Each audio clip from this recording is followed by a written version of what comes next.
Hello, welcome. সকলকে স্বাগত জানিয়ে শুরু করছি আরেকটি ভ্লগ। সবাই কেমন আছেন? নিশ্চয়ই খুব ভালো আছেন। আমিও বেশ ভালো আছি। ঘরে বাইরে পূজা ভ্লগে সকলকে জানাই অনেক অনেক স্বাগত। তো দেখো, আমার বাড়ির পাশে, বাড়ির পাশে বলতে পাঁচিলের পাশে না কয়েকটা টাইম ফুল ফুটেছে। একদম সেই ডার্ক আর কি পিঙ্ক, এত সুন্দর রানী কালার হয়েছে, এত ভালো লাগছে, মনে হচ্ছে গোলাপ ফুল ফুটে আছে। তো দেখো, এদিকে হচ্ছে গাঁদা ফুল, রক্ত গাঁদা, সে অনেকগুলো ফুলই আর কি ফুটেছে। তো সেগুলোকে দিয়েই তোমাদের সাথে শেয়ার করলাম সুন্দর একটি সকাল। তো তারপর দেখো, আমি চলে এসেছি এইদিকের এই ঘরগুলোতে। তো অনেক দিন যাবত আসা হয়নি, বিগত কয়েক মাস ধরে আসা হয়নি, কয়েক মাস বলতে ওই 1 মাস মতোই আর কি আসা হয়নি।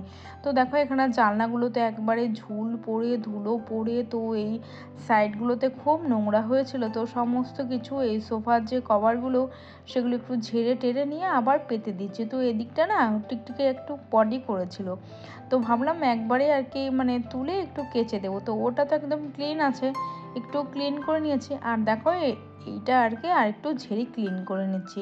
তো আর ঠিকঠাক করে আর কি গুছিয়ে নিচ্ছি। আর এই সাইডগুলো, এখানে ব্যাগ, আর এদিকে সোফাটা আর কি সুন্দর করে ঝেড়ে, আর দেখো দরজার পাশগুলোতে না বন্ধুরা অনেকটাই ঝুল পড়েছে। তো বললাম না যে কয়েকদিন আসা হয়নি। আর এই পাশ থেকে আর কি আমার এই জানলার যে ব্যালকনি, এখানে দুটো সেই গোলাপ গাছ রেখেছিলাম। আর গোলাপ গাছ দুটো হনুমানে একদম খেয়ে ফেলেছে আর কি, খেয়ে ফেলেছে মানে ভালোই একদম মুড়িয়ে খেয়ে ফেলেছে।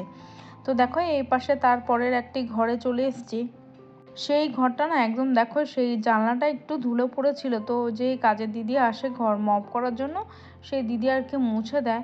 তো সেটাই আর কি কথা, কিন্তু এই ভালো করে একটু ক্লিন না করলে না, তো একদম কেমন একটু ধুলো ধুলো হয়ে থাকে। যেহেতু আমার দুদিনের ভ্লগ, তো সেই দুদিনের ভিডিও আর কি আপনাদের সামনে আমি শেয়ার করছি। আর সকালবেলা এই দেখো, উঠে যে সমস্ত কাজকর্ম করে নিয়ে আগে ঘর ক্লিন করে তারপরে হচ্ছে আমি রান্না করব, তারপরে হচ্ছে পুজো করব। তো সেই সব আজকে সব দিনে যা যা করছি, কাচা কাচি সমস্ত কাজ আর কি আমি আপনাদের সাথে শেয়ার করব। তো এটা হচ্ছে আরেকটা রুম। তো এটা আমার বেডরুম নয়, এটা হচ্ছে কৃতিকা পড়াশুনো করে, তো সেই অর্থে আর কি এটাকে স্টাডি রুম ভাবেই আমি চালিয়ে দিই। আর দেখো, এখানে না কৃতিকার রুটিনটা ছিল, ওর পড়ার যে রুটিনটা ছিল, তো যে ম্যাডাম আসতো, তো সেই ম্যাডামের রুটিনটা, তো এখন তো ওর এক্সাম চলছে, ফাইনাল এক্সাম, তো এখন সেই রুটিনটা আর কাজে লাগবে না। তো সেই জন্যে খুলে আর তারা মাকে আর কি এই বইয়ের মধ্যে এই শেলফে আর কি রেখে দিয়েছি। আর ভাবলাম যে আলমারির যে মাথাটা আছে, উপরটা ভালো করে নিয়ে একটু ঝেড়ে নিয়ে একটু ক্লিন করে নিলাম। তো আমি না এরকম একদিন পর পর কি রেগুলার এভাবে ঝেড়ে থাকি, তো আমার অতটা ঝুল ঢুল পড়ে না। আর দেখো, ফ্রিজে যে ম্যাগনেটগুলো আছে আমার কাছে ছিল, তো কৃতিকার কাকাই আর কি নিয়ে এসেছিলো স্পেন থেকে, তো সেটা আর কি এখানে লাগিয়ে দিলাম। তো দেখতে ভারী সুন্দর লাগছে। তো দেখো, এখানে অনেকগুলো ম্যাগনেট রয়েছে, 5টা মতো। আর এই বাচ্চাটা তো এত ভালো লাগছে, এই শোপিসের যে ম্যাগনেটটা, তো আমি একটু হামিয়ে দিয়ে নিলাম।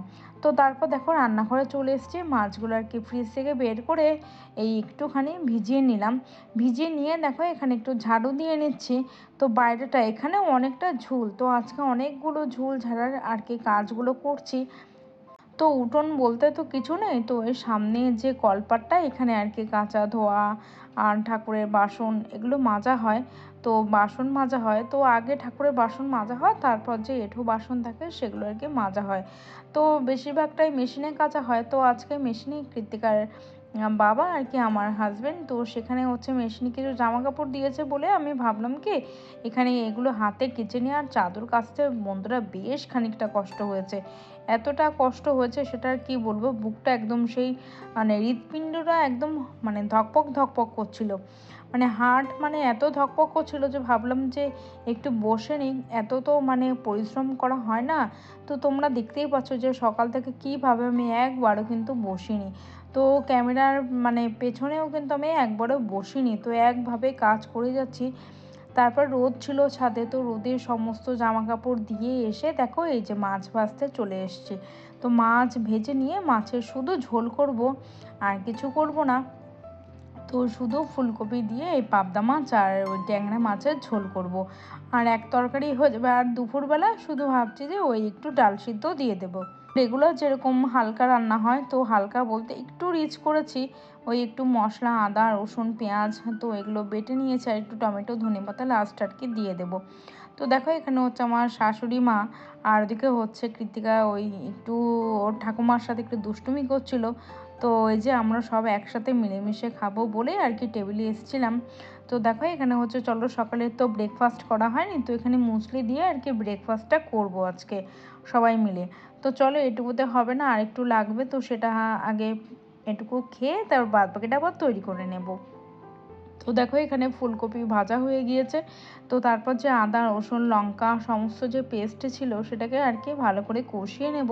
কষিয়ে নিয়ে জল দিয়ে আর কি এটাকে ঢাকা চাপা দিয়ে দেবো, তাহলে মশলাটা বন্ধুরা ভালোভাবে কষানো হয়ে যাবে। আর দেখো এই যে সকালে ব্রেকফাস্ট করিনি, তো এই ব্রেকফাস্টটা করে নিচ্ছি। তো বললাম না যে একটু বসার সময় পায় না, তো তো ডোমেস্টিক হেল্প থাকা সত্ত্বেও তো দেখো একদমই টাইম পায় না, তো খেতে খেতেই আর কি রান্নাঘরে আর কি দাঁড়িয়েই খাচ্ছি, রান্না করছি। তো তো কাজের দিদিরা শুধু বাসন আর ঘরটা মোছার, যেগুলো হয়তো কিছু কিছু টুকিটাকি কাজ থাকে। কৃত্তিকার যেহেতু এক্সাম চলছে, তো একটু সবজি কাটার জন্য আমি ওই এক দিদিকে বলেছি, মানে কাকিমাকে বলেছি। তো সেই কাকিমা আর কি আমার একটু সবজিটা কয়েকদিন একটু কেটে দেবে। তো কিছুটা সবজি কাটা থাকলে আমার রান্নাটা ঝটপট হয়ে যাবে। তো এই পরীক্ষার কটা দিনই আর কি বলেছি যে তুমি একটু সবজিটা কেটে দিও, আর আমি তাহলে ঝটপট রান্নাটা করে নেবো, তো সেই কারণে বলা।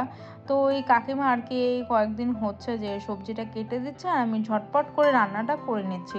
তো দেখো স্নান করে একটু ওই হেয়ার কেয়ার করছে, আর স্কিন কেয়ার তো করেই থাকি। স্কিন কেয়ারের মধ্যে শুধু তোমাদের সাথে একদিন শেয়ার করে দেবো। আর হেয়ার কেয়ার এই দেখো একটু সিরাম লাগিয়ে নিলাম, আর একটু ওই মাস্ক লাগাই, আর একটু স্কিন কেয়ার বলতে ক্রিম, গ্লিসারিন এগুলোই দিয়ে থাকি। তো দেখো এখানে কাকিমা এসেছিলো, তো সকালে একটু সবজি কেটে দিল, তো তারপর এটা হচ্ছে পরের দিন। আর দেখো এখানে একটু ওই মাটন রান্না করব, তো এখানে পেঁয়াজগুলো একটু ভেজে নিচ্ছি, আর তার সাথে মাটনটা একটু ভালো করে ম্যারিনেট করে নিয়েছি। তো দেখো না সমস্ত পেস্ট আর কি দিয়ে দিচ্ছি। আর বন্ধুরা বলতে ভুলে গেছি, গত ভিডিওতে যারা যারা কমেন্ট করেছিলেন তাদেরকে অসংখ্য অসংখ্য ধন্যবাদ। সেই সকল বন্ধুদের অসংখ্য অসংখ্য ধন্যবাদ আর অসংখ্য অসংখ্য ভালোবাসা। আর তোমরা প্লিজ এইভাবেই পাশে থেকো, সাপোর্ট করো, আর তোমাদের ভালোবাসা না পেলে আমি কিন্তু এগিয়ে যেতে পারবো না। আর নতুন বন্ধু যারা আছো তারা প্লিজ একটা লাইক করে সাবস্ক্রাইব করে দিও, আর তোমাদেরও অনেক অনেক ধন্যবাদ। তো দেখো ভালো করে একটু কষিয়ে নিচ্ছি। তো এই 1 মাস পর আবার খাওয়া হচ্ছে মাটনটা। তো দেখো এরকম আর কি একটু কষা কষা করেছি।